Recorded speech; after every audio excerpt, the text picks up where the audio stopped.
langsung saja kita masuk ke sesi utama malam hari ini. Sesi sharing session bersama Mas Ibnu Thorik, Tech Lead dari Codex Sport by Telkom Indonesia. Sebelumnya aku mau perkenalkan dulu sedikit ya background dari Mas Ibnu sendiri. Gitu. Jadi Mas Ibnu ini memulai karir teman-teman sebagai Ruby on Rails developer di 41 Studio pada tahun 2014. Kemudian beliau sendiri melanjutkan pekerjaannya sebagai front-end developer di Astronaut Technologies pada tahun 2016. Kemudian tahun 2018, Mas Ibnu bergabung di tim Codex sebagai senior front-end developer. Nah, baru di tahun ini, sejak tahun 2020, hingga sekarang, Mas Ibnu mendapatkan tugas baru sebagai tech lead di bagian tim produk di Codex Sport by Telkom Indonesia. Tanpa berlama-lama lagi, langsung saja saya panggil Mas Ibnu. Mas Ibnu, sudah adakah?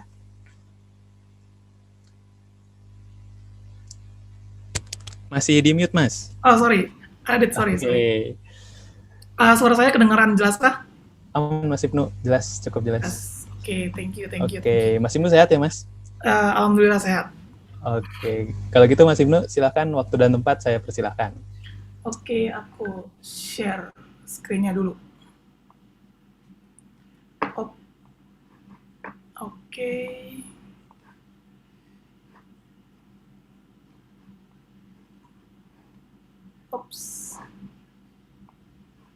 Oke. Sebelumnya terima kasih teman-teman Codex untuk Adit dan Arini. Dan untuk mengawali, Assalamualaikum warahmatullahi wabarakatuh. Selamat malam teman-teman. Terima kasih teman-teman telah hadir di Mindset kelima, melihat apa yang akan saya bawakan kali ini. Sebelum itu saya akan memperkenalkan diri terlebih dahulu. Nama saya Ibnu Thorik dan saat ini saya bekerja sebagai tech lead di Codex Sport by Telkom Indonesia. Bisa dicari sosial medianya codex_telkom untuk Twitternya dan codex.telkom untuk Instagramnya. Nah, untuk sosial media saya sendiri itu bisa dicari di @ibnuthorik. Di situ teman-teman bisa follow dan bisa nanya-nanya juga tentang Codex ke saya dan bagaimana dan apa kerjaan para teman-teman developer di Codex itu sendiri. Gitu. Selanjutnya saya akan menceritakan sedikit tentang pengalaman kerja saya. Pertama adalah saya setelah lulus kuliah itu bekerja di 41 Studio sebagai Ruby on Rails developer. Sebenarnya kalau di masa sekarang itu back-end developer, tapi kenapa pada saat itu kami menamai diri kami Ruby on Rails developer? Karena niche developernya jarang gitu kan.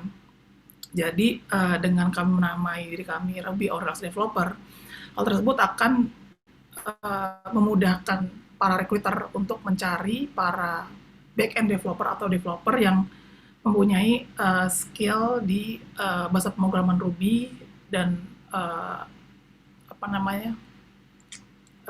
ahli di dalam menggunakan framework Ruby on Rails seperti itu. Nah, di 41 Studio saya menangani 2 project. Jadi project pertama tuh project ERP untuk property gitu, jadi end-to-end property, di mana kita dari mulai desain awal bangunan sampai menjadi bangunan itu diatur oleh aplikasi tersebut gitu. Dan saya untuk aplikasi tersebut bekerja untuk klien dari Amerika dan setelah itu saya dipindahkan ke project lain yaitu project Restaurant and Bar Finder. Di sini untuk project Restaurant and Bar Finder itu menurut saya project yang menggugah rasa keingintahuan saya ke arah enterprise gitu, karena skalanya lumayan besar dan teknologi yang dipakai juga pada waktu itu baru bagi saya. Selain Ruby on Rails sebagai frameworknya, di situ saya juga menggunakan pertama kali menggunakan MongoDB, Elasticsearch dengan segala formula-formulanya. Dan selanjutnya saya juga diberi kewenangan untuk memanage AWS dari si Restaurant and Bar Finder ini. Gitu. Dan di Restaurant and Bar Finder tersebut, karena itu adalah aplikasi untuk mencari restoran dan bar yang ada di Dubai gitu kan, dibutuhkan sebuah personalisasi hasil pencarian yang dilakukan oleh user itu sendiri gitu kan. Jadi ketika si user buka aplikasi tersebut akan tampil sesuai dengan apa yang mereka inginkan gitu. Karena sebelum si user menggunakan aplikasi sudah kita ambil berapa data seperti ingin bepergian jauh seberapa jauhkah gitu dari rumah untuk menemukan bar, apa minuman kesukaannya, terus di jam-jam berapa dia keluar seperti itu. Dan itu sangat suatu hal yang baru ke saya dan sangat menyenangkan bisa mengerjakan hal tersebut gitu. Seperti itu. Nah, 1,5 tahun bekerja di 41 Studio, pada saat itu pertengahan 2016 mulai ramai tentang Facebook dengan React.js-nya. Kalau teman-teman di sini ada yang front-end developer, karena ramai dan sedang tren, saya juga ikutan kan, ikut belajar dan menggunakan React.js di beberapa fitur yang ada di project terakhir tersebut di Restaurant and Bar Finder. Selama 3 bulan saya memakai React.js di production, saya merasa pede gitu untuk menjadi front-end developer yang kala itu rate salary-nya tuh di tahun 2016, pertengahan 2016 itu sudah 2 digit gitu kan. Jadi berapa kali gaji saya pas lagi menjadi seorang lebih orang developer. Maka itu salah satu motivasi saya menjadi front-end developer gitu. Saya merasa bisa, saya kemudian memutuskan untuk bekerja di startup yang membutuhkan seorang front-end developer. Sebenarnya di 41 Studio itu sudah ada front-end developer, tapi front-end developer pada kala itu terbagi 2, yaitu front-end developer yang framework based, ya seperti dia bisa React.js, AngularJS, Ember.js seperti itu, dan front-end developer yang hanya bisa slicing, dia hanya bisa menggunakan HTML dan CSS seperti itu. Dan saya adalah yang pertama front-end developer yang lebih cenderung ke logic di di JavaScript dan React.js-nya. Saya pindah ke startup setelah 2 tahun bekerja di 41 Studio. Saya pindah ke startup yang bernama Astronaut Technologies. Di Astronaut Technologies, dia adalah sebuah perusahaan yang bergerak di layanan video interview, di mana recruiter bisa melakukan interview secara asinkronus, sehingga memudahkan proses rekrutasi gitu. Jadi dengan memakai Astronaut Technologies bisa dicari di internet, karena ya itu aplikasi yang bagus juga, bukan saya promote tapi emang itu bagus, dimana teman-teman tuh tinggal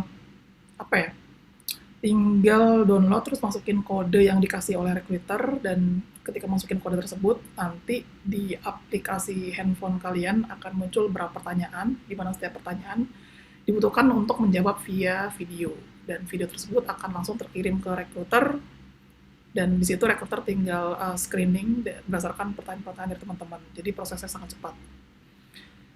Nah, sebagai front-end developer di Astronaut Technologies, saya mengerjakan versi web dari Astronaut Dashboard dan Astronaut App. Gitu. 2 tahun berlalu, saya mulai membutuhkan tantangan baru. Ya, maklum under 30 pasti pengennya nyoba-nyoba hal baru gitu. Saya mempunyai role model gitu di Astronaut, di mana dia ini orang yang palu gada. Maksudnya ada si mas-mas ini yang dia tuh bisa semuanya, dan dia membantu setiap masalah yang dialami oleh rekan kerja, terutama soal teknis ya. Dan hal tersebut kelihatannya sangat menyenangkan, dan saya ingin menjadi seperti itu. Makanya saya mencari lowongan yang bertitle senior gitu kan. Kebetulan di Telkom Indonesia itu buka yang membutuhkan seorang senior front end developer pada saat itu. Maka saya memutuskan gitu di tahun 2018 karena ingin mencoba tantangan baru dan pengen buat impact positif di tempat lain, saya bergabung di keluarga Codex. Dan setelah setahun di Codex, sering berjalannya waktu, pada tahun 2019 akhir gitu kan, Codex memutuskan untuk membentuk beberapa tim gitu kan. Tim tersebut ada tim produk, ada tim development, ada tim branding, ada tim operasional gitu. Dan semua tim tersebut bekerjasama untuk nge-serve Telkom dengan mencari talent-talent yang berkualitas gitu. Nah, masing-masing tim tersebut itu butuh seorang yang bisa dijadikan tempat bertanya, terutama hal-hal teknis gitu kan. Maka karena pada saat itu saya sudah bersikap sebagai seorang senior, mungkin soalnya ya ada beberapa yang bilang seperti itu, dan saya juga mempunyai pengalaman di back end dan front end, maka saya ditunjuk sebagai tech lead untuk membantu teman-teman dari setiap tim gitu. Oke, seperti itu. Terus seperti apa kerjaan tech lead di Codex gitu. Yang pertama itu ada menjawab semua pertanyaan teknis dari semua tim development. Dari semua tim. Entah itu development, product, branding, dan operations gitu.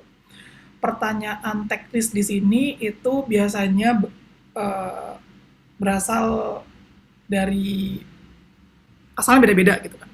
Kayak misalnya kalau dari tim development, pertanyaan teknisnya pasti karena teman-teman development itu sedang mengerjakan sebuah fitur, tapi pemahaman untuk sistemnya itu belum menyeluruh gitu, makanya perlu di-assist karena untuk mengubah suatu di sistem yang sudah ada itu dibutuhkan pengetahuan lebih dari sekedar coding itu sendiri. Gitu.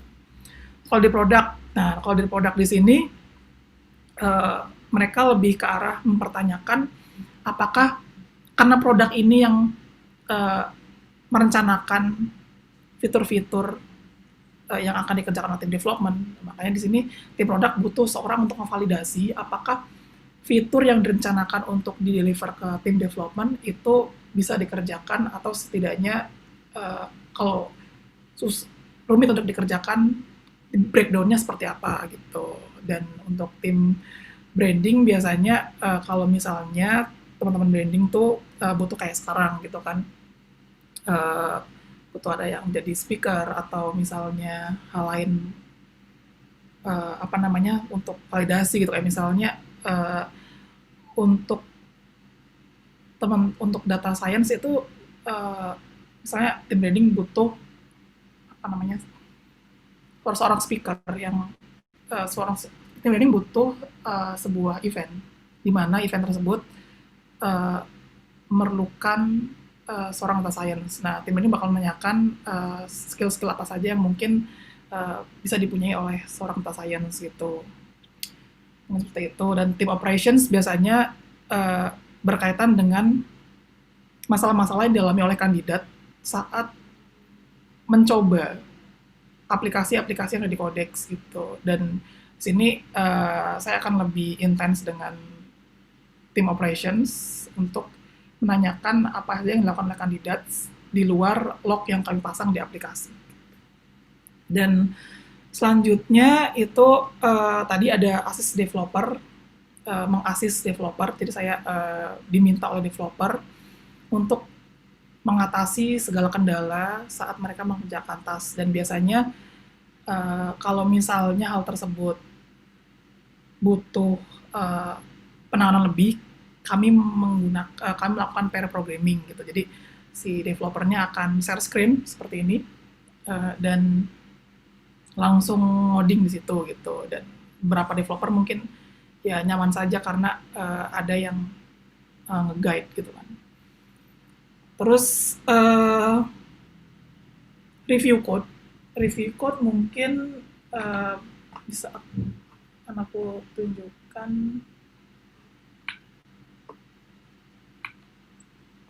seperti ini untuk review code. Jadi saya mempunyai sebuah dashboard tersendiri di GitLab terutama. Nah, ini ada beberapa merge request dari teman-teman yang ingin di approve kodenya gitu kan. Nah, di sini biasanya saya akan mengambil kode yang ada di GitLab dan saya akan cek kode tersebut di VS Code di IDE saya gitu dengan bantuan plugin GitLens. Nah, di sini pula akan terjadi diskusi antara saya dengan tim developer gitu, dari mulai menanyakan kenapa cara untuk eksekusi kodenya seperti ini gitu. Nah, itu akan diskusi dan saya lakukan itu secara private karena ya tidak etis jika menanyakan hal-hal yang yang sifatnya mempertontonkan kesalahan di depan banyak orang kayak gitu. Seperti ini.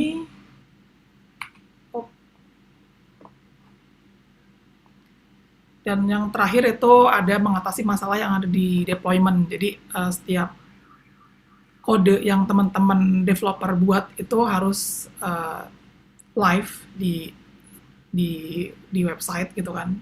Dan biasanya ada masalah dan saya harus mengatasi hal tersebut. Itu tentang saya dan pekerjaan saya saat ini. Dan seperti yang Adit bilang tadi, teman-teman bisa langsung menanyakan tentang saya dan pekerjaan saya atau tentang Codex itu sendiri, atau mungkin ada masalah yang teman-teman hadapi saat bekerja sebagai software engineer dalam sebuah tim gitu kan. Itu bisa langsung tanyakan di chat. Itu. Nah, kita akan diskusi tentang best practice to level up capabilities as software engineer, gitu kan. Dan ya, karena pembahasan ini nggak terlalu banyak, jadi bagusnya kita Q&A aja gitu nantinya. Dan insya Allah akan saya jawab berdasarkan pengalaman dan literasi yang pernah saya baca. Oke. Next. Nah, untuk para teman-teman software engineer, selamat datang pada karir baru teman-teman, jika teman-teman baru jadi software engineer, dan untuk yang sudah lama, selamat juga karena ini adalah pekerjaan yang tepat di masa pandemi, karena masih seksi gitu, kita masih bisa berpindah-pindah tempat, walaupun banyak isu-isu seperti kayak di Gojek atau di di banyak startup besar, Bukalapak gitu-gitu yang melakukan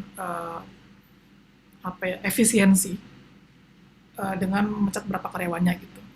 Dan kenapa saya bilang masih seksi, karena walaupun melakukan efisiensi seperti Bukalapak itu ya nggak ada sebulan. Ada teman saya yang dari Bukalapak, dia kena efisiensi, nggak ada sebulan dia langsung bisa kerja lagi gitu. Jadi ya saya bilang masih seksi karena ya gampang gitu untuk dapatkan pekerjaan di tempat lain. Nah, dan saya berharap pula untuk teman-teman yang sudah menjadi seorang software engineer itu merupakan awal yang baik gitu untuk perjalanan karir selanjutnya gitu. Saya berharap harapan saya yang lain adalah perjalanan teman-teman dari level basic sampai senior akan sangat menyenangkan, dan kalaupun memang ada hambatan dalam perjalanan tersebut, hambatannya adalah hambatan yang membangun, bukan dari egoisme atau idealisme semata. Sampai saat ini saya bekerja selama 6 tahun di dunia programming, dimulai dari back-end developer, front-end developer, senior front-end developer, lalu sekarang menjadi tech lead. Yang saya rasakan semakin level kita naik, ada hal yang makin bertambah, yaitu gaji. Bukan. Yang bertambah itu kewenangan gitu untuk mengambil keputusan tentang apa dan bagaimana tim harus menyelesaikan sebuah permasalahan. Gitu. Jadi kita dapat kewenangan itu, dan itu kalau bagi saya gitu ya, karena tadi saya ada apa ya, ada saya berpegang teguh pada under 30 itu kita harus uh, coba semua hal gitu kan, banyak hal, dan kewenangan tersebut adalah hal yang saya ingin coba gitu, dan saya harap teman-teman juga sama, karena ya kewenangan itu positif, menjadi negatif ketika disepelekan, disalahgunakan gitu. Oleh karena itu, uh, agar teman-teman bisa selalu naik level gitu kan, dari basic sampai basic, junior, middle sampai senior, itu harapannya teman-teman tuh nggak cuma belajar coding aja gitu, karena coding aja tuh nggak cukup. Penilaian di Telkom pun untuk naik ke setiap level itu bukan karena codingnya, tapi uh, karena soft skill, dan hal tersebut akan kita bahas gitu. Slide selanjutnya. Oke.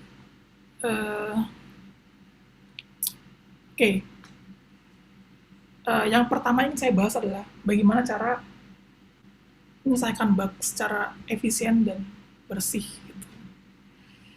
Nah, bugs, apapun level kita pada sebuah role gitu kan, front end, back end, mobile dan lain, pasti hal pertama yang diberikan saat kita bekerja di sebuah tempat kerja yang baru, misalnya kita middle gitu kan, atau ya junior atau middle gitu kan di role front end developer gitu, terus kita pindah ke perusahaan atau startup yang baru gitu. Pasti yang pertama diberikan itu adalah fixing bugs atau implementasi fitur yang sangat minor pada existing application. Walaupun hal tersebut minor, teman-teman jangan anggap remeh gitu, karena banyak hal minor yang kita selesaikan, mau itu fitur, mau itu bugs, itu mempunyai impact yang besar terhadap user gitu. Karena ya user mah nggak peduli dengan kompleksitas yang teman-teman kerjakan, tapi user hanya peduli apa yang mereka rasakan dan mereka lihat gitu kan. Jadi itu harus di treat secara sungguh-sungguh gitu, walaupun itu minor gitu. Dan dengan kita mengerjakan banyak hal-hal minor di awal kita berkarir di tempat yang baru, itu bisa menjadi bisa menjadikan sebuah metode untuk lebih memahami sistem yang ada seperti itu. Karena kalau kita langsung diberi tugas untuk improve fitur lama ke versi 2 atau membuat fitur baru, itu takutnya membuat defect, karena di situ kita masih mempunyai pemahaman yang kurang gitu kan dari aplikasi existing gitu sih. Nah, dalam hal tadi gitu kan, fixing bugs gitu kan, kita balik lagi ke fixing bugs. Yang pertama kita harus mengerti adalah masalah sebenarnya itu apa gitu kan. Dari bugs ini, dari hal minor ini, walaupun minor ya, itu masalah sebenarnya itu apa gitu. Dan biasanya beberapa hambatan yang mungkin kita alami saat mencoba memahami masalah, antara lain tuh pertama kita nggak punya akses ke production. Nah, untuk tidak punya akses ke production ini sebaiknya teman-teman, kenapa akses ke production itu jadi hambatan? Karena kalau hal tersebut adalah bugs, berarti bugs tersebut terjadi di production gitu kan ya. Kan stage dalam development itu kan ada develop, release, sama production. Production dipakai oleh user. Nah, kalau nggak ada akses production, kita harus minta gitu, bisa ke Scrum Master, ke Product Owner, atau misalnya kalau setelah kita minta ke kedua orang tersebut, Scrum Master dan Product Owner itu nggak bisa langsung ke CEO, nggak apa-apa. Gitu. Kita jelaskan, kita komunikasikan, kita perlu akses ke production untuk bisa menyelesaikan masalah ini gitu. Karena menurut kamu, karena kamu orang yang baru, kamu datangnya cold gitu kan, mengerti apa-apa, itu butuh akses production gitu, kita bisa minta. Dan hambatan yang lain tuh ada misunderstanding dari problem yang ada, dan hal itu harusnya bisa dikomunikasikan lebih ke orang-orang yang apa ya, yang mengalami hal tersebut gitu. Misalnya kalau di sisi di Codex itu yang menggunakan yang apa ya, user terbesar kami adalah kandidat. Nah, mungkin kita bisa langsung nanya ke kandidatnya, karena kandidatnya email ke kita bisa meminta orang yang punya wewenang untuk balas email, untuk menanyakan langsung tentang rasa penasaran yang ingin kita tanyakan ke kandidat. Terus selanjutnya yang menjadi hambatan lah, itu adalah hasrat kita untuk langsung coding, karena merasa cukup dengan penjelasan yang ada di deskripsi sebuah task gitu kan. Dan itu sebaiknya itu sebenarnya itu mungkin apa ya, itu emang nature-nya programmer gitu kan, pengennya cepat coding gitu kan. Tapi kalau kita ingin level up capabilities kita gitu kan, ya hindari hal tersebut. Itu lebih baik bertanya banyak dan menyelesaikannya secara efisien serta bersih gitu kan, tidak ada kerja dua kali, daripada salah lagi dan menimbulkan error yang lain, terus kita jadi lebih banyak kerja gitu kan. Dan ketika menanyakan hal tersebut gitu ke orang-orang yang bisa kita jadikan tempat bertanya, misalnya ke stakeholder, CEO, dan lain-lain, selanjutnya yang kita lakukan adalah mendokumentasikan poin-poin yang ada di meeting atau percakapan tersebut gitu. Dan meeting tersebut sebaiknya dibuat bentuknya tuh seperti MOM, Moments of Meeting, ya. Dan teman-teman bisa cari template-template Moments of Meeting dan mendokumentasikan apa yang teman-teman mendapatkan poin-poin yang teman-teman dapatkan di tersebut, dan kalau bisa ada tanda tangan di situ, karena kalau sangkut pautnya tentang hak akses itu biasanya perlu sign dari orang yang berwenang gitu. Selanjutnya, nah ketika kita sudah mendapatkan semua hal itu, hal yang harus kita patuhi adalah mungkin ini agak kontroversial ya untuk hal diagram yang saya tampilkan di sini. Ini adalah suatu cara untuk mendevelop sebuah aplikasi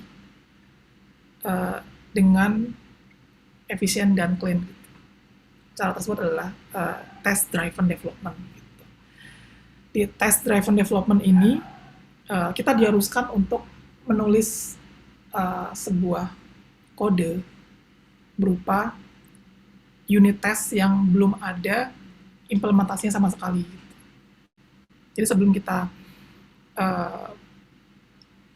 mengerjakan actual coding gitu kan, itu kita baiknya buat unit test. Setelah itu kita jalankan unit testnya, dan pasti gagal karena kita belum implementasi sama sekali. Dan setelah itu kita ngelakuin coding gitu. Coding di sini tidak perlu yang sampai high effort banget, karena kita hanya ingin agar si tesnya tuh lolos aja gitu. Jadi kayak misalnya teman-teman yang biasanya menggunakan penamaan variabel yang sesuai gitu, kayak misalnya const is admin atau is apa gitu yang lebih panjang kata-katanya, itu karena kita di sini hanya ingin cepat-cepat si tesnya itu pass, ya kita nggak apa-apa pakai const A atau const B di sisi make test, di step make test pass ini gitu. Setelah itu dijalankan tesnya, pass. Setelah pass, nah di sini baru kita nge-refine kode yang sebelumnya agar lebih readable gitu kan. Nah ini disebut juga refactoring gitu, lebih readable. Ya kenapa readable ya, karena kita kan kerja sama tim gitu kan ya. Suatu saat orang lain tuh bakal ngeliat kode kita, dan kalau misalnya nggak readable ya kasihan teman-teman yang lain gitu. Kalau sudah, kodenya ke refactor dan ship ke production. Ke develop. Selanjutnya, play well with others. Tantangan terbesar yang kita hadapi sebagai programmer adalah menjelaskan apa yang kita lakukan dan bagaimana cara kita menyelesaikannya. Menerjemahkan apa yang kita kerjakan ke rekan non-teknis adalah skill yang mungkin bisa lebih berguna dari pengetahuan yang spesifik tentang teknis itu sendiri gitu. Kayak misalnya dalam back-end gitu kan ya, dalam dunia back-end itu kan kita harus bisa bahasa pemrograman, terus harus bisa query-query database atau harus bisa server, pengetahuan tentang server gitu-gitu ya. Nah, mungkin cara kita menjelaskan tentang database itu bisa lebih berguna gitu dari pengetahuan tentang database itu sendiri.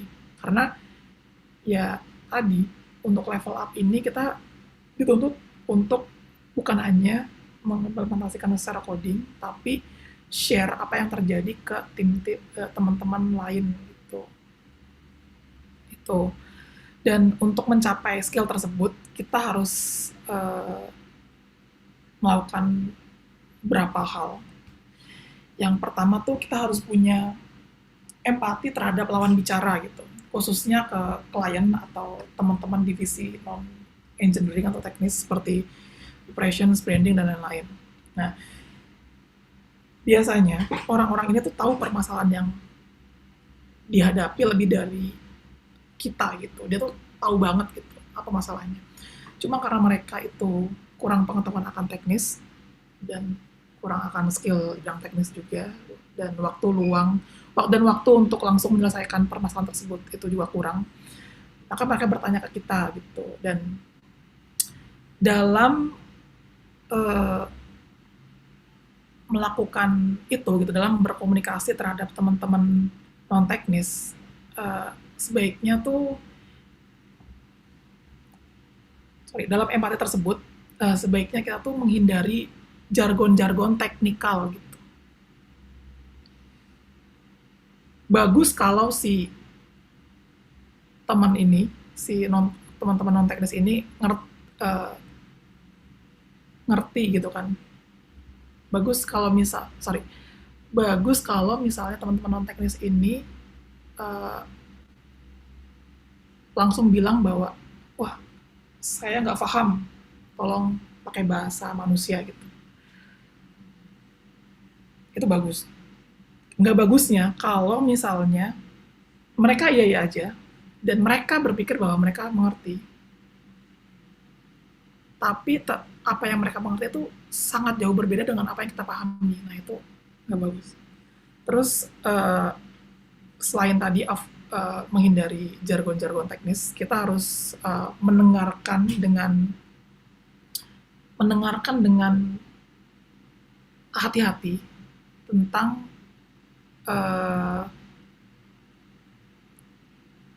kata-kata yang digunakan oleh teman-teman non-teknis tadi gitu. Karena ada beberapa hal yang mungkin mereka pahami dan kita nggak pahami gitu kan. Nah, kita harus 100% nih, kita harus align dengan teman-teman tersebut dan jangan sampai malu bertanya gitu. Karena akan lebih memalukan ketika kita tuh salah mengimplementasikan apa yang mereka mau gitu, salah mencerna, itu lebih memalukan lagi. Dan yang ketiga itu jangan merendahkan, karena mungkin teman-teman dari non-teknis ini itu tahu apa yang kita bicarakan gitu kan.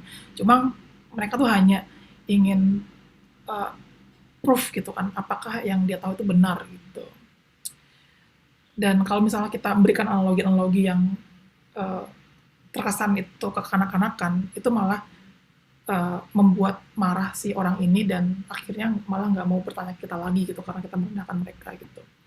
Dan yang terakhir itu jangan takut menggunakan deskripsi panjang yang profesional gitu ya, yang tidak merendahkan untuk setiap jargon yang ingin kita jelaskan gitu, kayak misalnya uh, apa namanya uh, background job. Nah, background job bisa kita jelaskan seperti uh, ada sebuah proses di server di mana hal tersebut akan mengumpulkan banyak proses-proses lain yang akan dieksekusi satu demi satu gitu. Misalnya kayak gitu. Kalau misalnya kayak gitu susah dicerna, ya teman-teman bisa cari kata-kata yang lain, deskripsi yang lain untuk menjelaskan background job tersebut. Kayak gitu. Oke, untuk ini selesai. Terus selanjutnya ada add features with ease. Jadi gimana cara kita gampang untuk menambah sebuah fitur gitu, percaya diri gitu. Jadi sebagai seorang software engineer baru maupun lama, dalam maintain sebuah sistem pasti pernah dihadapkan dengan kebingungan tentang apa yang harus dilakukan ketika mengerjakan sebuah pekerjaan yang berhubungan dengan menambah fitur. Jadi jika teman-teman menggunakan Scrum, terkadang diskusi yang ada di sprint planning pun tidak cukup gitu untuk membuat kita memahami betul setiap task dari setiap pekerjaan dari setiap fitur yang diinginkan gitu kan. Jadi ada fitur A, nah fitur A tersebut kan nanti akan dikerjakan oleh berbagai role gitu. Misalnya kayak fitur A ini misalnya form gitu kan, membuat sebuah form untuk menginput data-data kandidat gitu kan. Nah itu kan ada kerjaan dari teman-teman front-end developer, ada back-end developer, ada QA gitu. Nah, jadi kuncinya itu untuk hal ini itu komunikasi pertama, berpikir sebelum coding,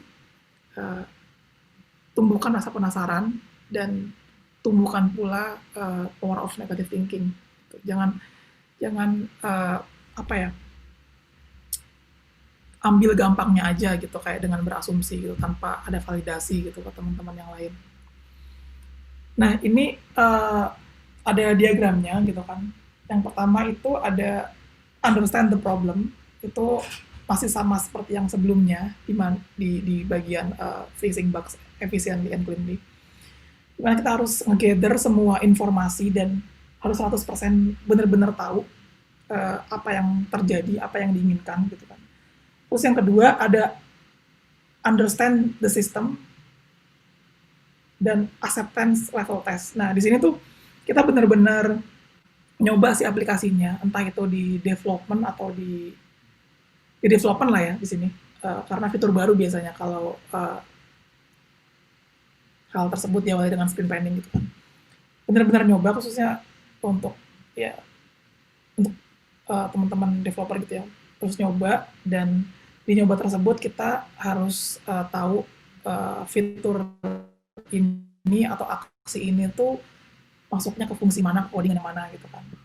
Kalau sudah melakukan dua hal tersebut, kita bisa merencanakan implementasinya gitu, dan perencanaan ini kita bisa ngajak technical leader, tech lead, atau peers yang kalian anggap itu lebih tahu, lebih senior atau lebih tahu daripada kalian gitu kan. Jadi minta saran ke dia apa saja yang harus pertama kita utarakan dulu menurut kita implementasi seperti ini.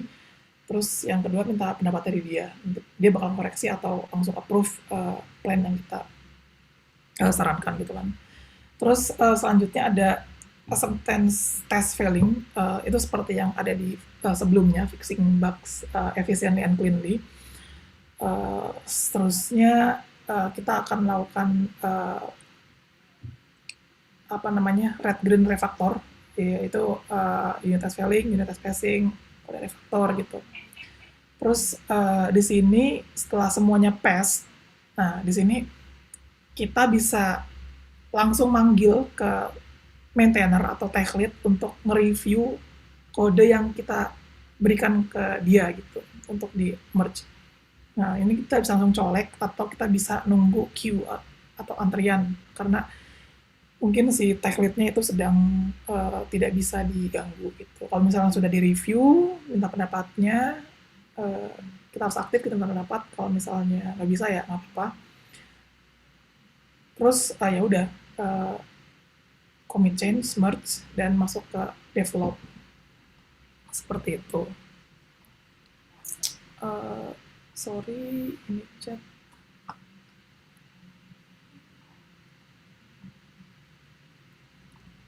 Oke, selanjutnya be responsive and productive. Sebagai seorang yang ingin naik level, kita harus responsif dan produktif gitu. Kenapa harus seperti itu? Karena pada saat kita coding, yang notabene itu kita nggak mau diganggu sama sekali, itu kita harus menyempatkan gitu kan, menyempatkan karena dalam bekerja di sebuah tim, di mana timnya itu nggak cuma tim developer doang, kita harus nge-serve mereka juga gitu. Saat mereka butuh bantuan, kita harus respon ke mereka gitu, walaupun kita sedang fokus di coding, kayak gitu. Nah, untuk itu aku ada diagramnya gitu kan. Ini kan flow bagaimana kita bekerja gitu kan, dari membuat acceptance test sampai tesnya pass gitu kan.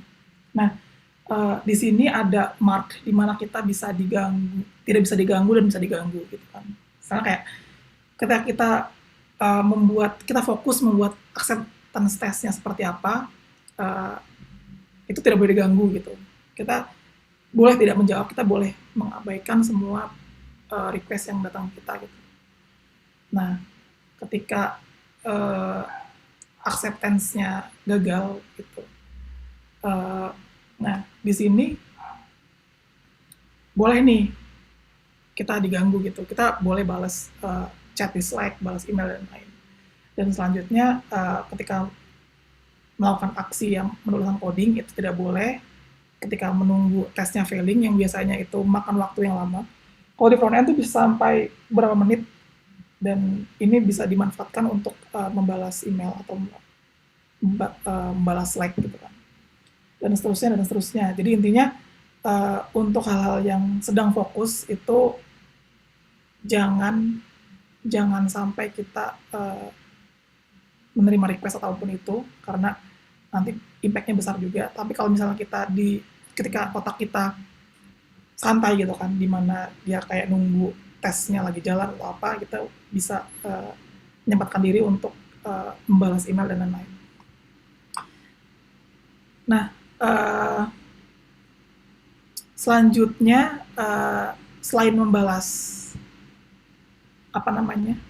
selain kita menggunakan diagram yang tadi dalam merespon permintaan dari teman-teman non teknis gitu di divisi lain, kita juga bisa menggunakan SLA gitu.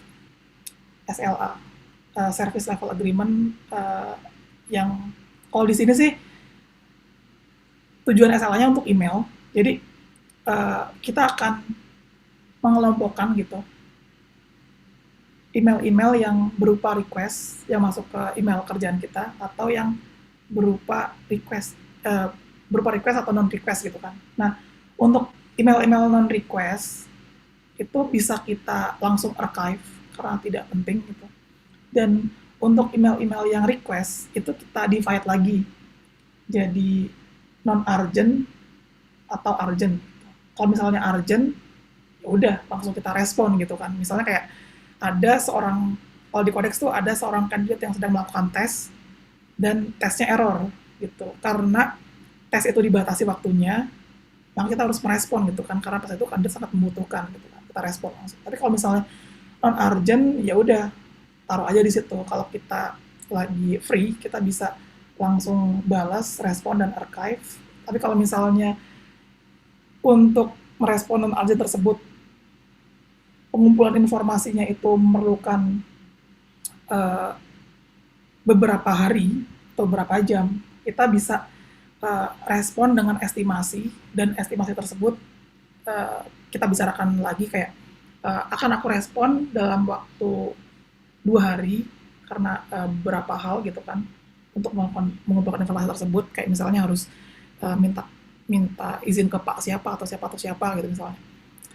Dan kita diskusikan lagi, bisa nggak di jam berapa kita lakukan meeting gitu kan. Nah, meeting tersebut kalau misalnya udah ketemu jamnya, kita bisa apa namanya, set Google Calendar, uh, dan di saat hari hanya kita bisa langsung merespon dan mengarchive thread email tersebut gitu. Uh, itu saja uh, apa ya, presentasi singkat dari saya. Terima kasih, dan ini ada quote dari Tan Malaka yang juga saya pegang gitu kan, terbentur, terbentur, terbentur, terbentuk. Terima kasih teman-teman. Saya kembalikan lagi ke Adit dan Arini. Oke, makasih banyak Mas Ibnu. Pemaparannya sangat insightful sekali sih. Yuk. Walaupun saya background-nya bukan software engineer, tapi ada juga ilmu-ilmu yang bisa saya dapetin sih, Mas. Alhamdulillah. Dari materinya Mas Ibnu tadi. Terutama bagaimana kita bisa play along with other ya, Mas Adi. Yep, itu penting banget. Iya, bisa.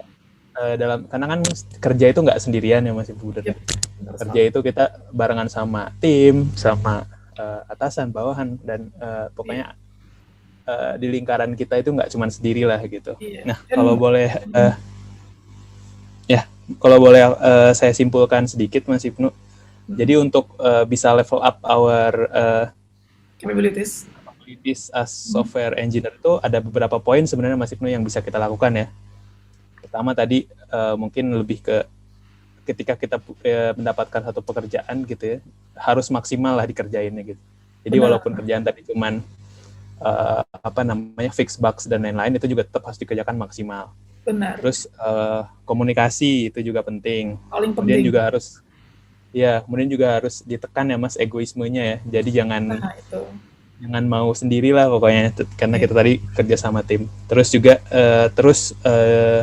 selalu jaga rasa penasaran gitu. Jadi terus dengan rasa penasaran itu kita bisa terus belajar ya Mas.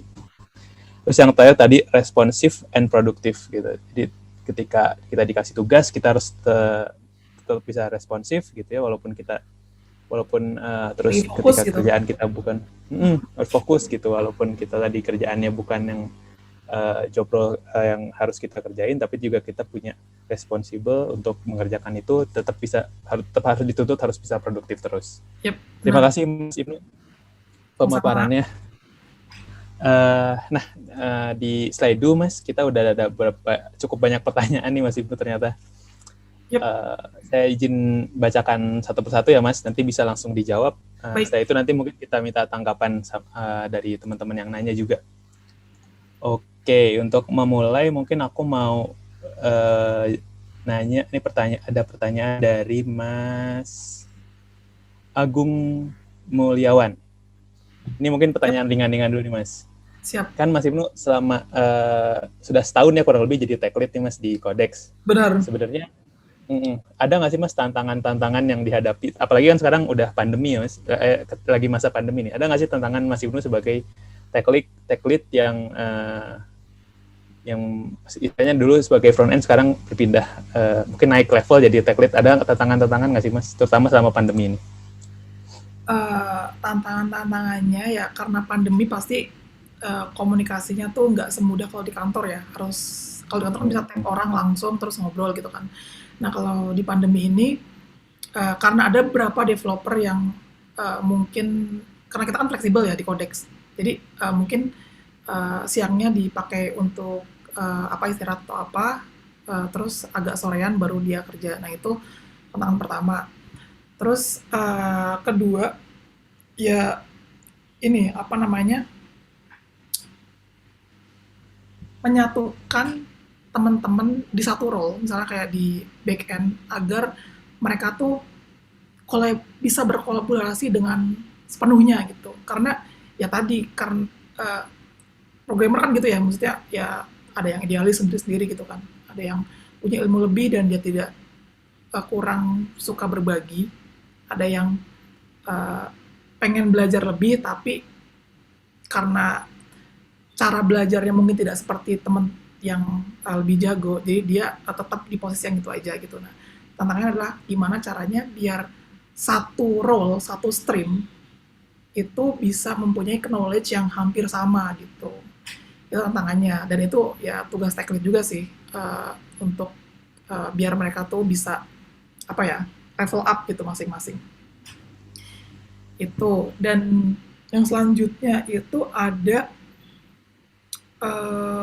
tadi seperti yang aku jelaskan di slide, gimana caranya kita untuk menjelaskan hal-hal teknis menjadi hal-hal yang mudah dimengerti ke teman-teman yang non teknis, seperti yang di divisi branding, operations, atau di produk, seperti itu. Itu aja sedikit paling garis besarnya. Oke, makasih Mas Ibnu. Jadi itu ya Mas, intinya kalau apalagi di masa pandemi ini komunikasi jadi lebih penting ya Mas. Jadi itu paling penting banget sih. Benar-benar, oke. Selanjutnya ini ada pertanyaan dari Muhammad Ibnu Wijaya. Oh, sama-sama Ibnu nih Mas. Halo Wijaya. Oh. Nah ini pertanyaannya gini Mas, DevOps Engineer dan Software Engineer itu sama nggak sih Mas? Nah, untuk tahap mendeploy app tersebut dan melakukan update versi itu, tugas siapa ya Mas? Okay. Paham nggak nih Mas Ibnu? Sedikit banyaknya saya paham gitu. Okay. DevOps Engineer dan Software Engineer itu sama-sama engineer, cuma berbeda. Kalau Software Engineer itu lebih ke arah melakukan hal-hal yang sangat dinamis. Jadi mungkin setiap harinya tuh mereka tuh untuk Software Engineer melakukan hal yang berbeda. Karena ya pasti fitur-fitur yang dibuat setiap itu kan berbeda. Nah, kalau DevOps Engineer tuh dia melakukan hal-hal administratif, tapi masih dalam lingkup engineer gitu. Kenapa saya sebut administratif? Karena tugas DevOps Engineer adalah mengeksekusi dan memastikan script yang sudah ada berjalan dengan baik. Gitu. Misalnya, Software Engineer melakukan merge kode gitu kan. Mengirimkan kodenya ke server gitu kan. Nah, kode tersebut kan harus nampil gitu kan di website gitu kan, harus works. Nah, yang bertugas untuk melakukan hal tersebut dari kode yang ada di masing-masing laptop para software engineer ke website itu adalah DevOps Engineer gitu. Jadi kenapa saya sebut administratif ya karena DevOps Engineer tuh pekerjaannya berulang gitu. Begitu sih. Oke, terima kasih Mas Ibnu. Mudah-mudahan menjawab ya Mas Ibnu Wijaya. Oke, Mas Ibnu kalau Mas Ibnu Wijaya maksudnya, kalau misalkan ada tanggapan boleh nanti ditambahkan di kolom chat, nanti bisa kita diskusikan lagi ya Mas Ibnu ya. Ya, silakan. Oke, selanjutnya ada pertanyaan lagi dari Mas Masum Abdul Jabar. Dari pengalaman kakak as a software engineer, bagaimana beradaptasi dengan bahasa pemrograman atau database di tempat kerja, terutama ketika harus berkolaborasi dengan tim? Semoga bisa paham ya Mas. Ya. Terima kasih pertanyaannya. Untuk masalah adaptasi itu sebenarnya mudah saja gitu, karena tim pun tidak bakal maksa kita ketika kita tidak mengetahui sesuatu gitu. Kayak misalnya nih, Mas ini bahasa pemrograman sebelum pindah ke tempat baru itu PHP gitu ya. Nah, di sini pun tempat baru tersebut nggak akan langsung maksa Mas ini untuk pivot dari PHP ke bahasa pemrograman lain, misalnya JavaScript gitu. Pasti diberi waktu gitu kan. Nah, dalam pemberian waktu tersebut, Mas harus jujur gitu dengan diri sendiri tentang speed, kecepatan belajar Mas sendiri gitu. Jadi jangan yang ini saya bisa mempelajari 2 minggu atau seminggu, gitu. Jangan. Jadi benar-benar harus minta waktu dan pertimbangkan gitu. Kita butuh berapa lama untuk mempelajari bahasa pemrograman tersebut. Karena ya nantinya bakal berbalik kita sendiri kalau misalnya kita asal jeplak dan gagayaan gitu. Hmm. Kita bisa cepat gitu kan. Dan pasti timnya juga bakal nerima dengan keterbukaan kita gitu. Gitu sih. Oke, jadi intinya harus ini ya Mas, harus bisa menilai kemampuan diri sendiri lah ya, kapasitas Iya, diri sendiri. terbuka gitu, nggak usah malu. Terbuka ya, Mm-mm. betul, oke. Kemudian menjawab ya Mas Masum. Selanjutnya, ini masih berkaitan dengan bahasa pemrograman nih Mas. Yup. Ada pertanyaan dari Mas Wahyu Ahmad Hasan. Kak, untuk jadi software engineer, bahasa pemrograman apa saja yang kira-kira harus dipelajari nih Mas? Tergantung masnya. Kalau masnya ingin jadi front-end developer, ya bahasa pemrogramannya dipelajari JavaScript. Jadi mobile developer juga JavaScript. Jadi back-end developer juga JavaScript. Jadi intinya JavaScript. JavaScript apa? Ya JavaScript aja soalnya ya sekarang yang lagi tren itu jadi ya JavaScript aja lah. Jadi jangan ke hal yang jangan ke hal yang niche dulu, maksudnya jangan ke hal yang jarang dulu. Jadi pelajari yang sedang rame dan cepat-cepat masuk ke industri, baru setelah lama di industri tahu gimana rasanya jadi software engineer. Nah di situ bisa pivot tuh ke idealisme yang lain, kayak misalnya belajar Golang atau apa gitu. Intinya rasain dulu, ikutin tren dulu, rasain, baru kita beridealis. Oke. Nyemplung dulu ya Mas? Iya, nyemplung dulu, basah dulu, biur. Nanti baru ngikutin flow-nya tuh, kalau udah nyemplung biasanya lebih enak ya Mas? Nah, itu ya. Nah, ini ada pertanyaan menarik nih Mas, dari Mas Fedo Alfarizi. Yep. Ini berkaitan dengan pengalamannya Mas Ibnu. Perbedaan apa sih yang Mas Ibnu rasakan ketika dulu bekerja di sebuah startup dibandingkan dengan sekarang bekerja di sebuah perusahaan yang mungkin sudah cukup besar, Telkom Indonesia gitu? Ada perbedaan nggak sih Mas? Ada banget perbedaannya. Apa tuh Mas? Boleh di-sharing nggak? Perbedaannya ya kalau startup itu karena semua hal yang ada di situ tuh ideasi ya. Maksudnya CEO-nya pun mungkin baru jadi CEO gitu. Terus CTO-nya pun mungkin sebelumnya pernah jadi programmer terus jadi CTO gitu. Terus ya para developernya karena CTO-nya itu baru jadi CTO, jadi membebaskan para developernya untuk berkreasi gitu. Startup kecil ya bisa gitu, berkreasi. Kita dikasih hak akses penuh. Apapun role-nya, kita bisa masuk ke semua hal gitu, dari database, dari mulai chip panel untuk server, itu kita dikasih akses. Itu kalau di startup. Nah, kalau di perusahaan seperti Telkom, enterprise, itu kita tidak seluas yang ketika kita di startup. Gitu. Dan hal tersebut membuat saya kaget gitu pertama kali kerja gitu, banyak ngedumbalnya. Karena untuk ngedeploy pun ketika ada masalah deployment, saya harus saya harus berkomunikasi dulu dengan DevOps engineer gitu kan, nggak langsung bisa nge-trace errornya di mana, terus memperbaiki error tersebut nggak bisa, harus ada komunikasi dulu, agak alot dikit, baru kita bisa benerin error tersebut gitu. Kenapa seperti itu? Karena enterprise itu ya tadi banyak orangnya. Dengan adanya pembatasan akses itu juga akan mengurangi resiko penyalahgunaan wewenang itu sih. Oke Mas, makasih Mas. Tapi ini ada pertanyaan dari aku pribadi sih Mas. Ini pertanyaan rada nakal mungkin. Menurut Mas Ibnu menurut Mas Ibnu sendiri, lebih enak mana Mas? Bekerja dulu sebagai software engineer di startup atau sekarang bekerja sebagai software engineer di sebuah perusahaan yang besar gitu? Lebih enak itu di perusahaan yang besar lah. Karena kayak Codex ini ya, walaupun ada sedikit ya yang tadi pembatasan hak akses, Codex itu tetap membebaskan para developernya untuk berkreasi gitu. Kayak misalnya kamu pakai bahasa pemrograman apa, itu dikasih wewenang. Kamu pakai framework apa, dikasih wewenang. Kamu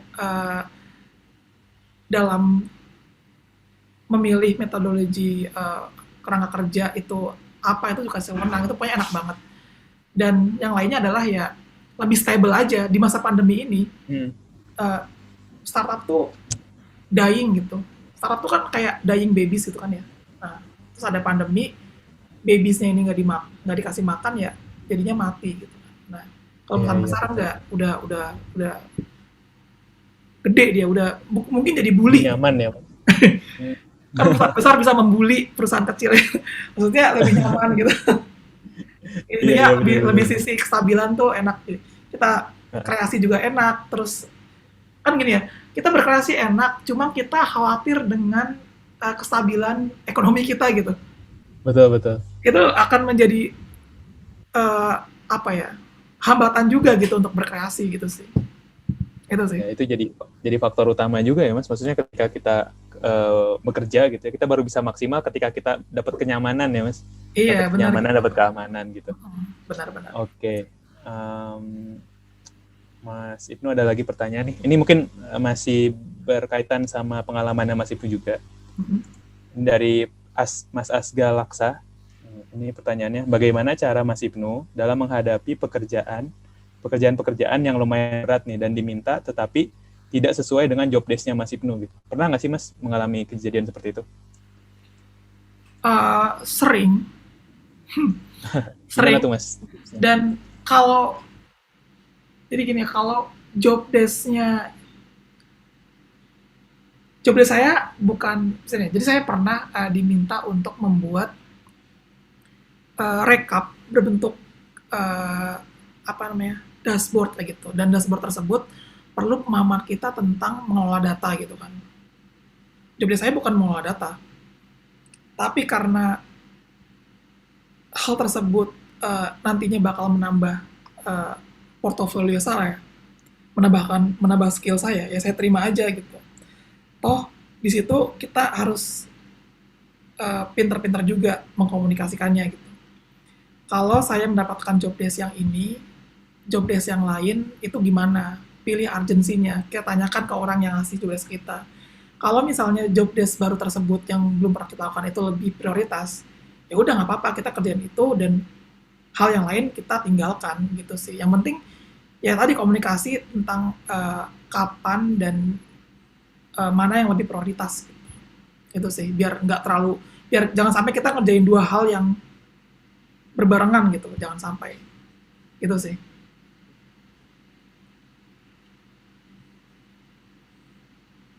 Sorry, ke-mute. Berarti tetap di ini ya Mas ya, tetap dibuatkan skala prioritasnya kali ya? Benar, kayak gitu. Nggak apa job desk-nya di luar itu, asal masih masuk ke coding gitu ya, ya terima aja. Gitu. Iya, betul. Oke, Mas Ibnu. Mudah-mudahan menjawab ya, Mas Asga. Oke, ini masih berkaitan lagi, Mas, tentang pengalamannya Mas Ibnu juga. Pertanyaan dari Mas Randy Pradana. Sepengalaman Mas Ibnu, bagaimana agar selalu produktif nih, Mas, untuk belajar hal baru? Terutama kan tech lead sendiri dituntut untuk paham teknologi yang dipakai nih, Mas. Mungkin apalagi di dunia digital seperti sekarang kan teknologi terus berkembang nih, Mas. Mas Ibnu sendiri ada tips nggak sih, Mas, untuk terus bisa belajar? Untuk bisa terus belajar hal baru, yang pasti kita harus sempatkan waktunya dulu. Nah, kalau sudah sempatkan waktunya, kita kalau dipaksakan untuk belajar di waktu yang telah kita luangkan tersebut itu susah. Tapi kalau kita mengerjakan proyek pribadi di waktu luang tersebut, itu akan terasa lebih enak gitu belajarnya, karena berbentuk proyek gitu. Ya bisa kontribusi di open source gitu, atau bisa langsung buat proyek sendiri. Tapi kalau saran saya sih kontribusi di open source. Kenapa kontribusi di open source? Karena dengan kontribusi open source kita tuh bakal berinteraksi dan berkomunikasi dengan orang lain gitu. Dan di situ pun nanti bakal ada yang yang memburu-burui kita gitu, kayak kamu kan udah komit gitu, akan bantuin kita, ya udah ini kerjain dong gitu. Ada yang ngejar-ngejar gitu. Soalnya kalau nggak kayak gitu, kadang-kadang kita ya malas gitu kan. Nah itu sih sebenarnya. Jadi kontribusi di open source dengan dengan open source yang sesuai dengan apa yang ingin kita pelajari, dan kita komit di situ gitu, agar nanti ketika dikejar-kejar kita bisa langsung memenuhi permintaan orang yang ngejar-ngejar kita gitu. Oke, terima kasih Mas. Mudah-mudahan bisa menjawab ya, Mas. Oke, terus banyak yang nanya pengalaman Mas Ibnu sini sebenarnya ya. Jadi nggak apa-apa ya Mas, sambil sharing-sharing pengalaman ya. Pak, saya minum dulu ya. Oke, ini mungkin pertanyaannya berkaitan juga sama pertanyaan sebelumnya nih Mas, dari Mas Togihon, sorry. Pertanyaannya adalah bagaimana agar bisa pede untuk bergabung dalam tim developer dengan skill yang yang bisa dibilang biasa aja, seperti HTML, CSS, dan PHP natif untuk backend. Gimana nih Mas buat ada tips nggak biar orang terutama yang mungkin yang masih baru nih untuk masuk ke dunia software engineer untuk bisa pede nih walaupun skillnya masih biasa-biasa aja? Kalau misalnya sudah bergabung ya pede aja karena udah diterima ya. Tapi kalau misalnya belum bergabung ya kayak misalnya di Codex kan buka gitu lowongan yang tadi Arini banyak sebutkan, dari data science sampai cloud engineer kalau nggak salah. Nah itu ya pertama yang harus kita lakukan adalah baca requirement-nya dan penuhi setidaknya 60% dari apa yang requirement tersebut paparkan gitu kan. Nah selanjutnya ya sudah tinggal ikutin prosesnya aja, pede aja. Kita merasa udah 60% tahu, 60% menguasai requirement tersebut, pede aja, ikuti prosesnya. Kalau misalnya sampai keterima, kayak misalnya di Codex kan ada sesi tes assessment-nya gitu kan, menjawab pertanyaan bersama teknis gitu kan. Lolos nih, gara-gara teman-teman udah belajar sebelumnya tentang requirement yang ada gitu kan. Ya udah, habis itu persiapkan interviewnya, cari bagaimana interview di pemrograman itu berlangsung gitu, di YouTube banyak. Diterima, ya udah pede aja. Kalau udah terima ya udah pede aja. Banyakin komunikasi. Ya, betul. Terbuka kayak gitu-gitu. Intinya itu sih. Oke, makasih Mas Ibnu. Mungkin untuk Mas Togion itu ya untuk cara ningkatin pede. Sebenarnya secara logika kalau Mas Togion sudah diterima di satu perusahaan, itu kan menunjukkan Mas Togion sudah sesuai dengan requirement yang dicari kan. Setidaknya sudah sesuai lah dengan beberapa poin rekrutmen yang dicari oleh perusahaan tersebut gitu. Jadi sebenarnya harus pede aja sih kalau misalkan Mas Togihon merasa bahwa kemampuannya biasa-biasa aja ya, itu kembali lagi ke pribadinya sendiri masing-masing ya Mas, untuk bisa mengembangkan terus kemampuan Mas Togihon gitu. Oke, makasih Mas Ibnu, mudah-mudahan bisa menjawab pertanyaan dari Mas Togihon. Iya, kalau misalnya ilmunya masih di internet, tenang aja Mas, masih bisa dipelajari kok. Kan ya dunia programming gitu. Apalagi sekarang ya Mas, kayaknya semuanya ada di Google. Gitu, benar. Ya, betul. Terima kasih Mas Ibnu dan Mas Togihon. Bentar saya cari-cari lagi pertanyaan yang rada beda nih Mas. Oke.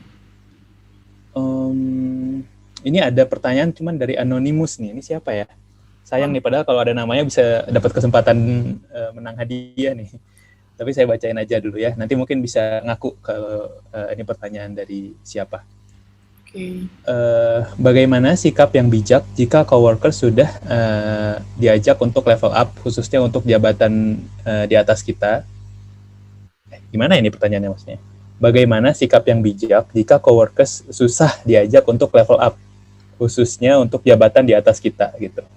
Example, tim tidak pernah membuat unit text testing dan lain-lain.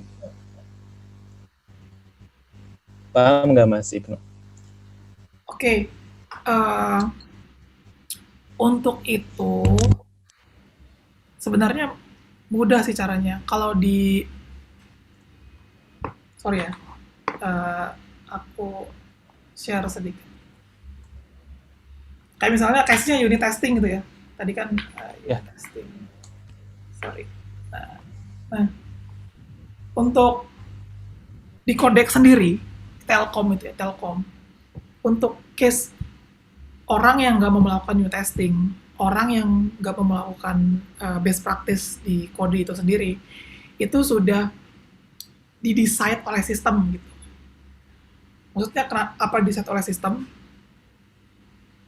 Kita tuh memaksakan gitu ke teman-teman developer untuk melakukan unit testing, karena kalau tidak melakukan unit testing, kode yang teman-teman tulis dan dikirim ke server itu bakal ditolak oleh sistem karena tidak terdapat unit testing. Atau misalnya kalau terdapat unit testing tapi tidak memenuhi ekspektasi gitu. Kayak misalnya nih, di sini ada persen-persenan ya.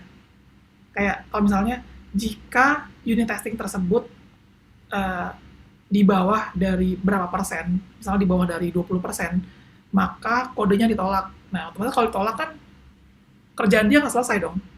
Kalau nggak selesai, gimana caranya biar selesai? Ya udah, terpaksa harus buat unit testing. Dibuat unit testing, persenanya naik, di atas 20%, bisa masuk. Kayak gitu sih. Jadi emang nggak bisa sih kalau yang kayak kita menggurui atau mengkuliahi teman ini emang harus sistemnya dulu dibuat agar memaksakan orang-orang lama dan orang-orang baru uh, ikutin best practice dalam development gitu. bisa makan dulu ya Mas visinya ya. Visinya sih susah sih kalau kayak gitu, emang harus dipaksakan via sistem gitu. Soalnya Oke. unit testing tuh kadang-kadang tuh emang lebih melelahkan dari membuat fiturnya itu sendiri. Gitu. Jadi ya seperti itu. Harus ada sedikit paksaan dari sistem berarti ya Mas kalau Iya gitu. benar. Banyak paksaan dari sistem sih. Paksaan dari sistem. Iya. Oke, Mas Ibnu, makasih Mas. Ini masih berkaitan kayaknya sama pertanyaan sebelumnya nih. Pertanyaan dari Mas Rizky Nugraha. Mas Ibnu, ada referensi yang bagus nggak mengenai unit testing React.js Oh ada banget, lama menjadi front end developer? ada banget. Boleh Mas di-share. Punya Kenzie Dot. Nah ini. Ini paling bagus sih menurutku. Paling mudah dimengerti, paling bagus. Ini testing JavaScript. Dan beberapa teman-teman juga aku pinjamin akunku untuk belajar di sini gitu. Dan ya respon mereka bagus gitu. Ini sih. Kiblatnya Mas di Rizky sini. mungkin bisa di screenshot ya atau ditulis. Aku ini deh chat, taruh di chat.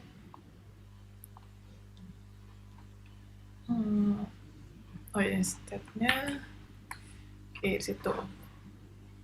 Oke, terima kasih Mas Ibnu. Sama.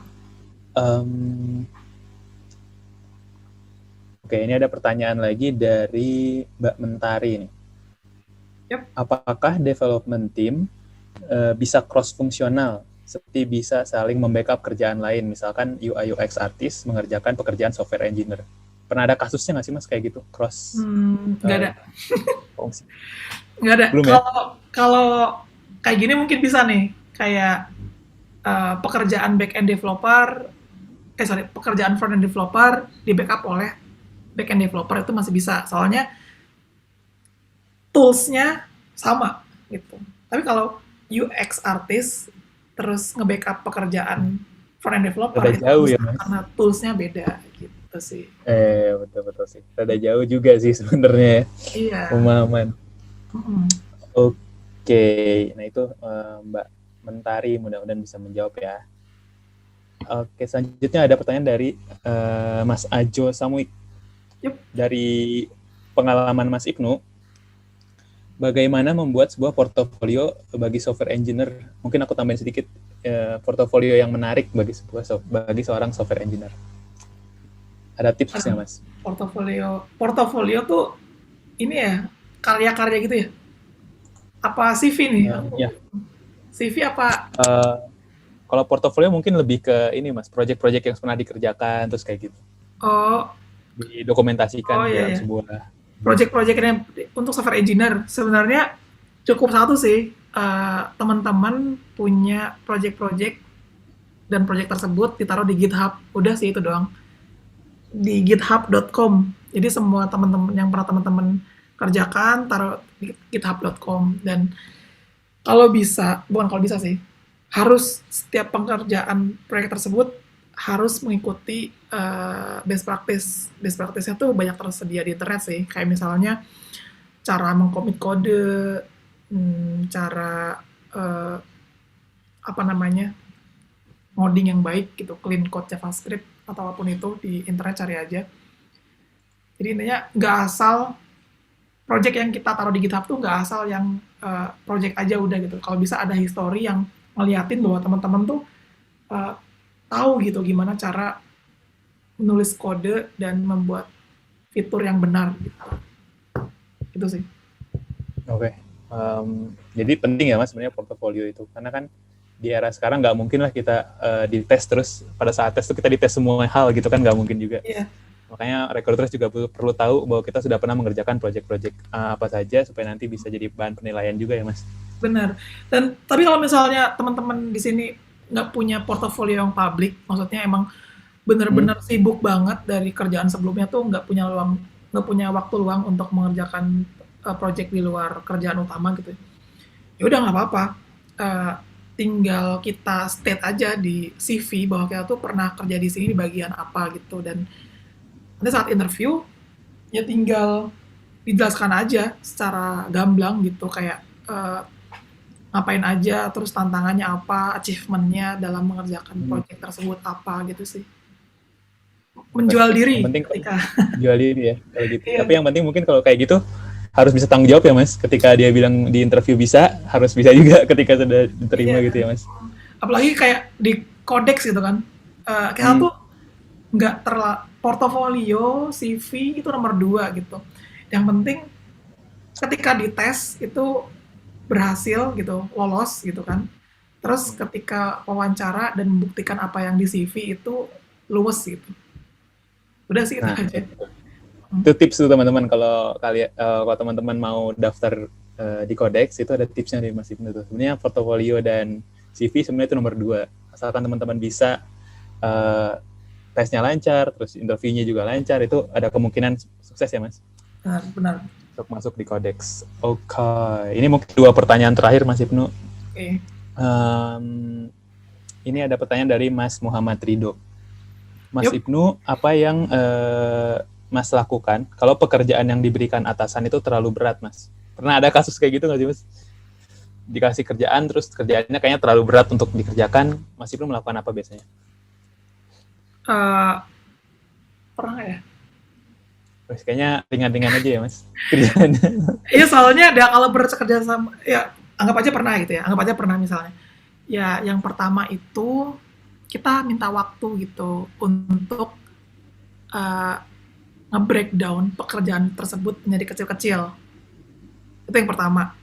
Terus kalau sudah di breakdown kecil-kecil, misalnya nih, bos langsung ngasih buat e-commerce, buat website e-commerce gitu, itu kan gede banget ya, gila. Nah itu di Ya. breakdown tuh, nanti butuh apa aja, terus gimana, itu breakdown semuanya, tunjukkan deh ke bos, nih bos serumit ini loh gitu. Nah nanti di situ kita nego gitu, dari mulai waktu, resource, talent yang dibutuhkan, kayak gitu-gitu sih. Jadi intinya kita kita mundur selangkah gitu untuk nge-breakdown, minta waktu, terus kita maju lagi ke si bosnya untuk ngasih tahu fakta-fakta di balik permintaannya tuh ini loh gitu. Karena ya tadi si bos ini sebenarnya eh, lagi excited banget nih dengan apa yang dia pikirkan gitu kan. Kayak misalnya dia dapat dari investor atau klien atau apa itu untuk membuat sesuatu gitu kan. Dia kan excited banget kan. Dan dia tahu nih problem yang bisa di-solve dari apa yang dia suruh ke kita tuh apa gitu. Nah, itu sudah jadi tugas kita gitu untuk menjelaskan lebih ke si bos, bukan serta-merta nolak atau resign atau apa gitu. Gitu sih. Komunikasi. Oke. Baik, terima kasih Mas Ibnu. Itu ya komunikasi ya. Yoi. Kalau kita lihat susah tuh jangan langsung bilang nggak mau ini terlalu susah gitu, tapi lebih ke lihat dulu, kemudian nanti kita mungkin sedikit ada coba-coba dulu ya Mas, siapa tahu nanti bisa gitu ya. Atau mungkin Enggak sih, jangan coba-coba, udah langsung di coba-coba background aja, googling, bener-bener bikin dokumentasinya apa gitu, terus kasih ke dia gitu. Itu sih. Oh iya, Dia juga step dia juga ya. dia juga manusia ya, pasti bakal ya apa namanya, oh ternyata berat banget ya gitu, bakal ada rasa kayak gitu, nggak mungkin langsung wah kamu bohong, ini nggak sulit itu, nggak mungkin kayak gitu. Itu hanya ada di sinetron kalau misalnya yang tolakannya seperti itu. Drama. Oke, makasih Mas Ibnu jawabannya. Ini pertanyaan terakhir Mas. Ini mungkin juga mewakili beberapa pertanyaan juga. Ini pertanyaan dari Mas Givari. Bagaimana nih Mas cara meningkatkan skill untuk naik level sedangkan lingkungan tidak mendukung? Ini ada. Lingkungan kerja. Iya, lingkungan kerja. Resign. Wow, ini jawaban yang menarik. Kenapa nih Mas? Ya karena kalian tuh berharga gitu. Kalian tuh berhak untuk mendapatkan lebih baik gitu. Dan banyak hal yang lebih baik di luar sana gitu. Jadi ya resign aja. Gitu, resign dan cari yang baik. Jawaban yang sangat singkat, padat, tapi penting sekali ya, berisi sekali. Kalau udah kayak gitu kan jadi penyakit hati ya. Kita mau berkembang susah kalau ada apa ya, cairan di otak kita tuh yang menghalangi kita untuk selalu moodnya naik. Ya, buat apa ya Mas? Apalagi kalau misalkan masih muda ya.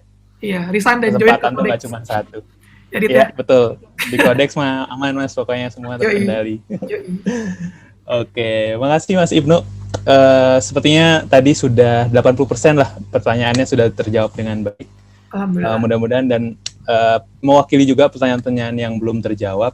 Nah, kalau misalkan ada pertanyaan yang belum bisa terjawab pada malam hari ini, boleh Mas, mungkin nanti menghubungi Mas Ibnu via sosial media gitu ya Mas? Yap, boleh sekali. Terutama nanya-nanya tentang Codex ya. Ya, nanya tentang Codex boleh tuh. Atau ke Instagramnya Codex juga boleh di @codex.telkom. Benar sekali. Nanti kesayain, nanti saya ngasih jawaban ke teman-teman dari Instagram. Oke, makasih Mas Ibnu sekali lagi, pemaparannya luar biasa. Jawaban-jawaban dari pertanyaan juga luar biasa. Semoga bisa menambah pengetahuan dan juga ilmu dari teman-teman semua ya. Oke, kita langsung lanjut ke sesi selanjutnya nih teman-teman. Setelah ini nanti kita akan ada pembagian hadiah, bukan pembagian hadiah, lebih ke pengumuman pemenang giveaway gitu ya. Tapi sebelum itu, ternyata Codex lagi sangat baik hati nih malam ini teman-teman. Kita masih ada sisa 2 slot lagi nih untuk teman-teman yang mau dapat hadiah saldo link aja. Mungkin dari tadi teman-teman yang belum sempat nanya atau udah nanya tapi jawabannya belum, pertanyaannya belum terjawab gitu ya, atau teman-teman yang udah share tapi nggak yakin nih untuk kalau menang, nih teman-teman ada kesempatan nih sekarang untuk bisa menang saldo link aja sebesar 50.000. Nah, caranya gimana? Caranya gampang, teman-teman tinggal raise hand aja, terus kasih tahu nih ke kami semua di Codex pengalaman teman-teman mengikuti event Mindset pada malam hari ini gitu. Gimana? Ceritain pengalamannya. Terus apa sih yang teman-teman dapatkan ketika mengikuti webinar malam hari ini? Ada yang mau nggak? Boleh di raise hand. Nanti di open mic-nya terus ngomong. Ada nih guys, lumayan loh 50.000 untuk 2 orang pemenang.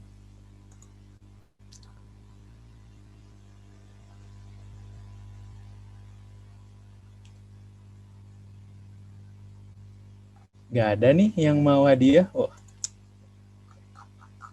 bener nih, nggak ada yang mau hadiah, serius teman-teman. Gampang loh, tinggal ceritain aja pengalaman teman-teman ngikutin webinar malam hari ini. Seneng kah? Sedih, atau ada yang kurang mungkin? Oke, nggak ada nih ya?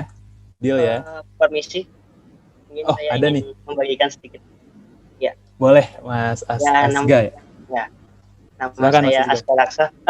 Mohon maaf nih saya pakai handphone ya. Nggak apa-apa, Mas. Mantap. Nama saya Aska Laksa. Pengalaman kok apa yang saya dapatkan dari mengikuti webinar ini ya. Tadi saya bertanya beberapa pertanyaan mengenai seperti pekerjaan yang tidak sesuai dengan job desk. Itu dijawab dengan baik oleh Mas Ibnu. Terima kasih. Itu memberikan saya inspirasi bahwasanya pekerjaan di luar job desk itu mungkin boleh dikerjakan, juga bisa sebagai pengalaman kita untuk melewati hal-hal yang baru yang belum pernah kita kerjain sebelumnya. Itu juga tadi kan dijelasin kalau kita harus tahu prioritas utama kita kayak gitu ya. Terus kemudian juga dari saya yang sudah saya alami pekerjaannya di luar job desk itu ya memang kenyataannya seperti itu. Jadi ya memang harus memang menghadapi, terkadang ada yang di luar dari jangkauan kita, tapi tetap harus berusaha semaksimal mungkin itu. Terima kasih kembali untuk tim dari Codex Mindsight ya. Dari saya seperti itu aja. Ya, Mindsight. Oke, makasih Mas Asga. Wah, senang banget kita di Codex juga mendengarnya, Mas. Jadi kalau kita bikin event tuh kita selalu senang kalau misalkan mendengar feedback yang baik lah istilahnya gitu ya. Oke, ada lagi nggak? Satu lagi nih, masih ada satu lagi slot hadiah untuk teman-teman yang mau share pengalamannya ikutan webinar malam hari ini. Akan kita langsung kasih hadiah saldo link aja Rp50.000. Lumayan loh, ini webinar gratis tapi banyak banget hadiahnya ya. Jadi bingung. Nggak ada nih yang mau hadiah. Kalau nggak ada, langsung aja mungkin aku akan mau. Oh, ini ada Mas Iwan. Silakan Mas Iwan. Di open cam sama audionya.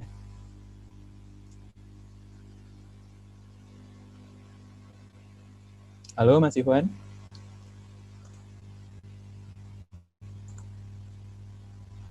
Mana nih Mas Iwan?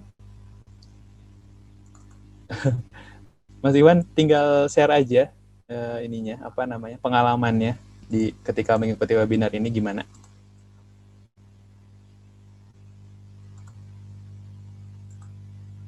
Mau nggak nih Mas Iwan? Kalau nggak nyalain video nanti langsung dilempar nih, ada yang raise hand kebetulan Mas Rido. Iya, open mic Mas Iwan.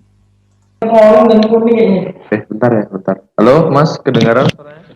Nah, kedengaran. Oke. Oh iya, pengalaman ikut webinar ini cukup menambah pengalaman baru, apalagi pematerinya juga kelihatan sangat expert di bidangnya. Harapannya ya semoga kedepannya lebih banyaklah webinar seperti ini, biar mungkin di sini ada yang masih junior atau masih kuliah, mungkin biar ada pandangan kedepannya setelah lulus bagaimana. Mungkin itu aja sih, terima kasih. Oke, Mas Iwan, terima kasih juga sudah mau memberikan tanggapannya nih, Mas. Oke, berarti sudah full ya, hadiahnya sudah terdeliver semua nih kayaknya. Untuk selanjutnya saya akan berikan ke Mbak Arini. Halo Mbak Arini, untuk di-share survei sama pemenangnya. Halo Mbak Arini. Oke, silakan Mbak.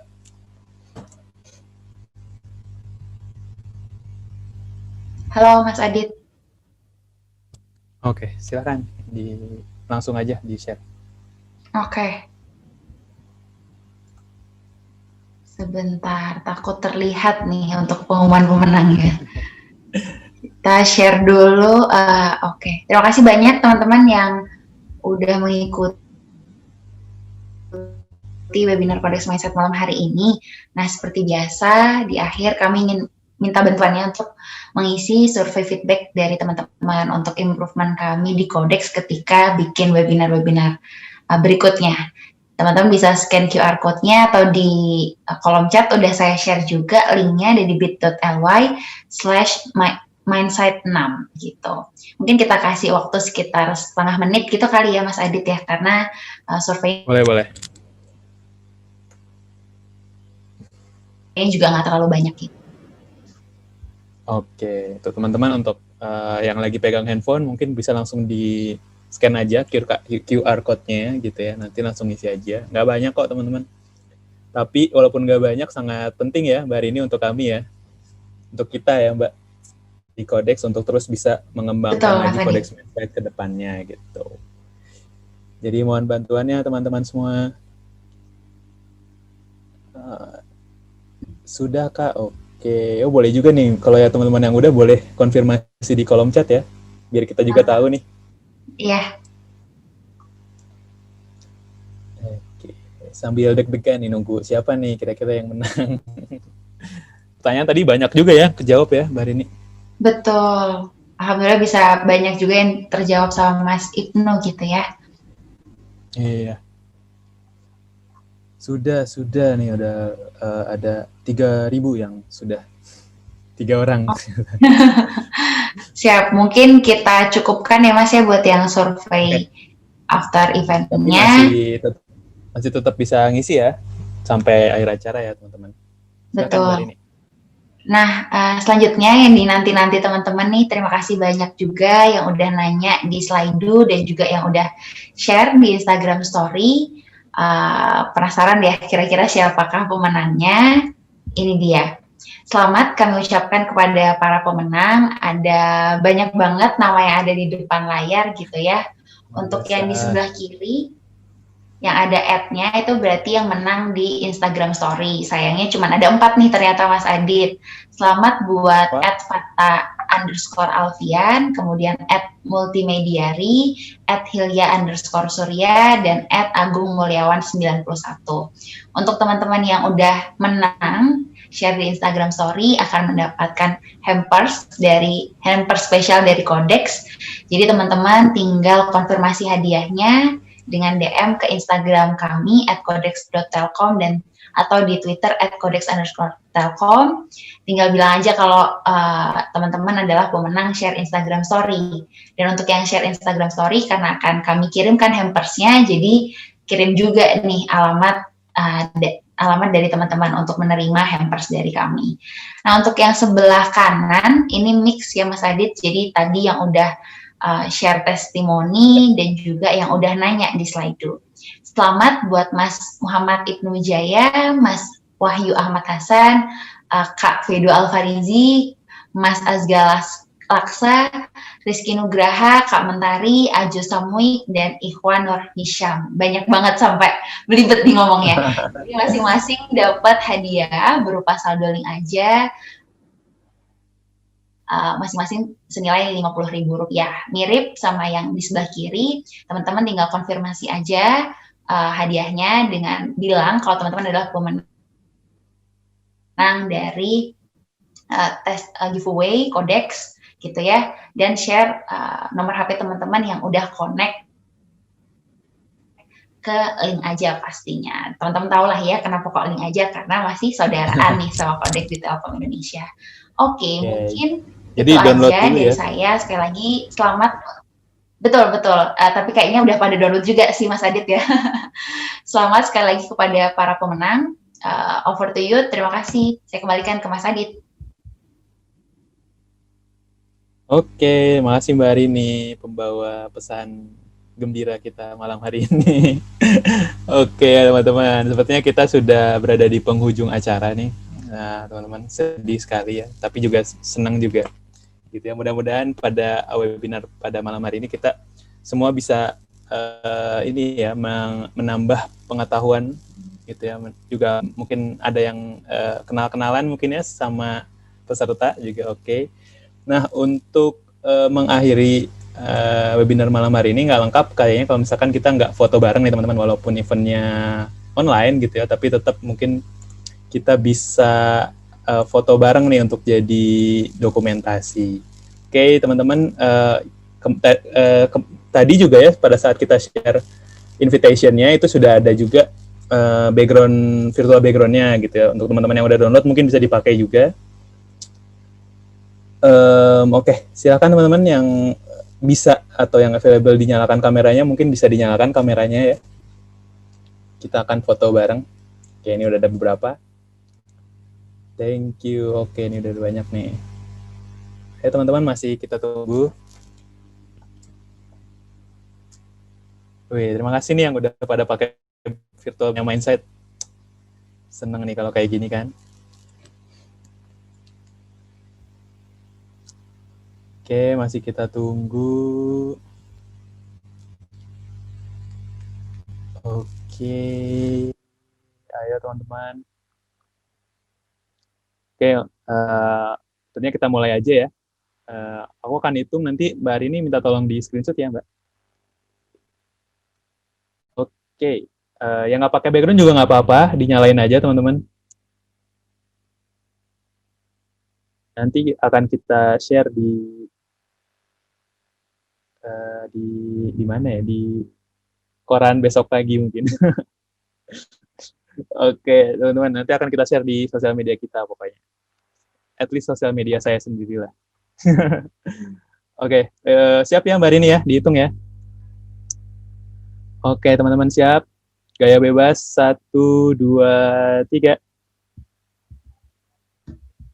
Oke, sekali lagi 1, 2, 3. Biar Afdol 3 kali deh. Sekali lagi ya, 1, 2, 3. Sip. Wah, Mas Ibnu udah siap-siap mau main PS kayak ini, Mas. Oke, terima kasih teman-teman semua. Terima kasih yang sudah menyalakan video ya, terutama yang udah pakai virtual background-nya juga terima kasih banyak nih. Senang banget kami di Codex jadi bangga melihatnya gitu. Oke. Informasi itu mungkin saya sebagai penutup jalan lihat teman-teman bisa kunjungi YouTube kami di Codex Telkom. Nanti kalau nggak salah awal desa kami akan upload semuanya mulai dari mindset pertama sampai mindset yang ke-6 gitu teman-teman. Jadi pastiin mulai dari sekarang udah di subscribe ya channel YouTube-nya. Oke, terima kasih sekali lagi teman-teman. Oh ya, informasi terakhir lagi untuk teman-teman yang mau gabung di Codex Mindset Community, gampang banget. Nanti teman-teman akan kami email invitation-nya gitu ya. Nanti teman-teman tinggal join aja. Nanti di sana kita akan bagikan berbagai macam informasi, termasuk juga informasi-informasi seputar webinar. Dan oke, akhir kata mungkin saya mewakili tim Codex mengucapkan terima kasih sebesar-besarnya kepada teman-teman semua yang telah bergabung. Terima kasih juga kepada Mas Ibnu, Mas. Semoga nggak kapok ya. Nanti kita bisa bikin webinar-webinar selanjutnya yang lebih keren lagi. Oke, akhir kata, wassalamualaikum warahmatullahi wabarakatuh. Selamat malam semuanya. Terima kasih.